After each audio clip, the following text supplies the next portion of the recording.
Hi, hello friends, welcome to life lines library YouTube channel.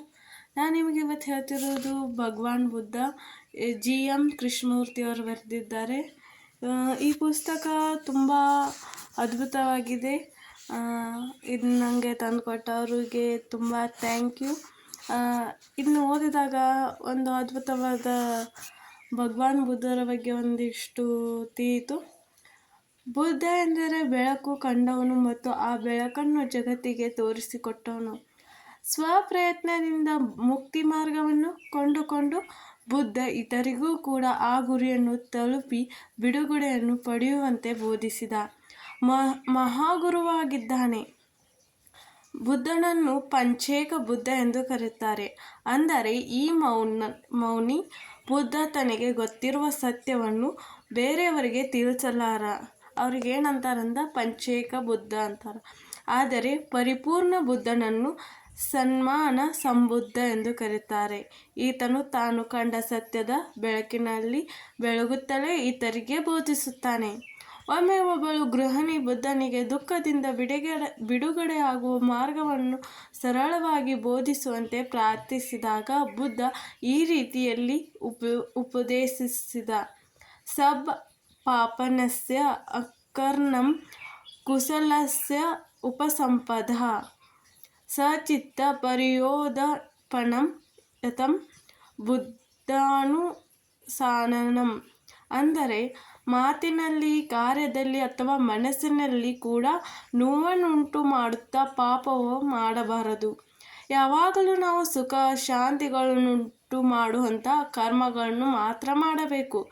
ಮನಸ್ಸನ್ನು ಸದಾ ನಿರ್ಮಲವಾಗಿಟ್ಟುಕೊಂಡಿರುವವರು ಮಾತ್ರ ಬದ್ಧರಾಗಬಲ್ಲರು.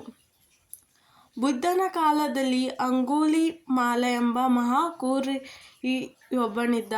ಅವನೆಷ್ಟು ಕುಪ್ರಸಿದ್ಧನಾಗಿದ್ದನೆಂದರೆ ಅವನ ಹೆಸರು ಕೇಳಿದರೆ ಜನ ಭಯಗೊಳ್ಳುತ್ತಿದ್ದರು. ಅವನು ಜನರ ಹೆಬ್ಬೆರಳುಗಳನ್ನು ಕತ್ತರಿಸಿ ಅವುಗಳನ್ನು ಮಾಲೆಯನ್ನಾಗಿ ಮಾಡಿ ಧರಿಸಿಕೊಂಡು ಮತ್ತಷ್ಟು ಹೆಬ್ಬೆರಳುಗಳನ್ನು ಬೇಕೆಂದು ಹುಡುಕಾಡುತ್ತಿದ್ದನಂತೆ. ಶ್ರಾವಸ್ತಿಯ ಜೇತನವನದಲ್ಲಿ ತಂಗಿದ್ದ ಬುದ್ಧನಿಗೆ ಈ ನರಭಕ್ಷಕನ ವಿಚಾರ ತಿಳಿಯಿತು.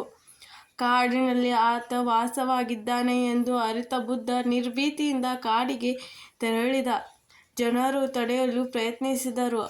ಅವನು ಅವರ ಮಾತಿಗೆ ಕಿವಿ ಕೊಡದೆ ಕಾಡಿನ ಹೊಕ್ಕೆ ಅಂಗುಲಿಮಾಲವನ್ನು ಹುಡುಕಿ ತೊಡಗಿದ. ಹೀಗೆ ಹುಡುಕುತ್ತಿದ್ದಾಗ ಅಂಗುಲಿಮಾಲ ತನ್ನ ಒಂದು ಕೈಯಲ್ಲಿದ್ದ ಹರಿತವಾಗಿದ್ದ ಕತ್ತಿಯನ್ನು ಮತ್ತು ಇನ್ನೊಂದು ಹಸ್ತ ಹಿಡಿದುಕೊಂಡು ಬುದ್ಧನೆದುರು ಪ್ರತ್ಯಕ್ಷನಾದ. ಆ ಕೂರಿಯ ಕಣ್ಣುಗಳಲ್ಲಿ ಮಿಂಚುತ್ತಿದ್ದ ಕ್ರೌರ್ಯವನ್ನು ಲೆಕ್ಕಿಸದೆ ಬುದ್ಧನು ತಾನು ಅವನನ್ನು ಹುಡುಕಿಕೊಂಡು ಬಂದಿರುವುದಾಗಿ ತಿಳಿಸಿದ. ಅವರಿಬ್ಬರ ನಡುವೆ ಮಾತುಕತೆ ನಡೆಯಿತು. ಚಿಕ್ಕಬಂದರ್ನಲ್ಲಿ ಕಳೆದುಕೊಂಡಿದ್ದ ತನ್ನ ತಾಯಿಯ ನೆನಪಾಯಿತು ಅಂಗುಲಿಮಾಲನಿಗೆ. ಅವನಿಗೆ ಇಲ್ಲಿವರೆಗೆ ಯಾರೂ ಬುದ್ಧ ತೋರಿದಂಥ ಪ್ರೇಮ ತೋರಿರಲಿಲ್ಲ. ಕಡೆಯಲ್ಲಿ ಅಂಗುಲಿಮಾಲ ಬುದ್ಧನಿಗೆ ಶರಣಾದ. ತನ್ನ ಕೈಯಲ್ಲಿದ್ದ ಅಸ್ತ್ರಗಳನ್ನು ದೂರ ಬೀಸಿಟ್ಟು ಬುದ್ಧನ ಪಾದಗಳಿಗೆರಗಿದ. ನಿಜಕ್ಕಿಂತಲೂ ಸುಳ್ಳು ಮತ್ತು ಊಹೆ ಹೆಚ್ಚು ಭಯ ಮತ್ತು ಆತಂಕವನ್ನು ಮೂಡಿಸುತ್ತದೆ ಎಂದು ಉದ್ಗಾರವಿರುತ್ತದೆ. ಬುದ್ಧ ತನ್ನ ಸೈನ್ಯದೊಡನೆ ಅರಣ್ಯಕ್ಕೆ ಆಗಮನಿಸಿದ್ದ. ಮಹಾರಾಜ ಪ್ರಸೇನಜಿತನಿಗೆ ಅಂಗುಲಿಮಾಲನ ಪರಿಚಯ ಮಾಡಿಕೊಟ್ಟಾಗ ಮಹಾರಾಜ ದಿಗ್ಭ್ರಮೆಗೊಳಗಾದ. ಬುದ್ಧನಿಗೆ ಏನಾದರೂ ಅಪಾಯವಾಗಬಹುದೆಂದು ಹೆದರಿದ್ದ ಮಹಾರಾಜ ಸೇನರೊಡನೆ ಅಲ್ಲಿಗೆ ಆಗಮನಿಸಿದ. ಪ್ರೀತಿಯೊಂದಿದ್ದರೆ ಏನಾದರೂ ಸಾಧ್ಯವಾಗಬಹುದು ಎಂದು ಬುದ್ಧ ಈ ಪ್ರಸಂಗದ ಮೂಲಕ ಮನವರಿಕೆ ಮಾಡಿಕೊಟ್ಟಿದ್ದ. ನಮ್ಮ ಜೀವನದಲ್ಲಿ ನಾವು ಯಾವಾಗಲೂ ಬೇರೆದವರಿಗೆ ಒಳ್ಳೆಯದನ್ನು ಬಯಸಬೇಕು. ನಮ್ಮ ಮನಸ್ಸಿನಲ್ಲಿ ಒಳ್ಳೆಯ ಕಾರ್ಯಗಳನ್ನು ಮಾಡಬೇಕು ಮತ್ತು ಎಲ್ಲರಿಗೂ ಪ್ರೀತಿ ತೋರಿಸಬೇಕು. ಪ್ರೀತಿ ಇಲ್ಲಿ ಎಂಥ ಮಹಾಕ್ರೂರಿಯಾಗಿದ್ದರೂ ಬುದ್ಧನಾದವರು ಪ್ರೀತಿಯನ್ನು ತೋರಿಸಿದಾಗ ಆ ಕ್ರೂರಿತನವನ್ನೇ ಬಿಟ್ಟು ಬುದ್ಧನವರಿಗೆ ಶರಣಾದ. ಹಾಗೆ ನಮ್ಮ ಜೀವನದಲ್ಲಿ ನಾವು ಅತಿ ಹೆಚ್ಚು ಒಳ್ಳೆಯದನ್ನು ಮಾಡಬೇಕು. ಒಳ್ಳೆಯದನ್ನು ಮಾತಾಡಬೇಕು, ಮನಸಾರೆ ಇನ್ನೊಬ್ರಿಗೆ ಒಳ್ಳೆಯದನ್ನು ಮಾಡಿದ್ರೆ ನಮಗೂ ಒಳ್ಳೆಯದು ಮಾಡ್ತಾನೆ ದೇವ್ರು. ಸೊ ಈ ಭಗವಾನ್ ಬುದ್ಧ ಎಂಬ ಪುಸ್ತಕದಲ್ಲಿ ತುಂಬ ಅರ್ಥಗರ್ಭಿತವಾದ ಹಿತನುಡಿಗಳಿವೆ. ಸೊ ಎಲ್ಲರೂ ಓದ್ರಿ ಅಂತ ಹೇಳ್ತಿದ್ದೀನಿ. Thank you for watching.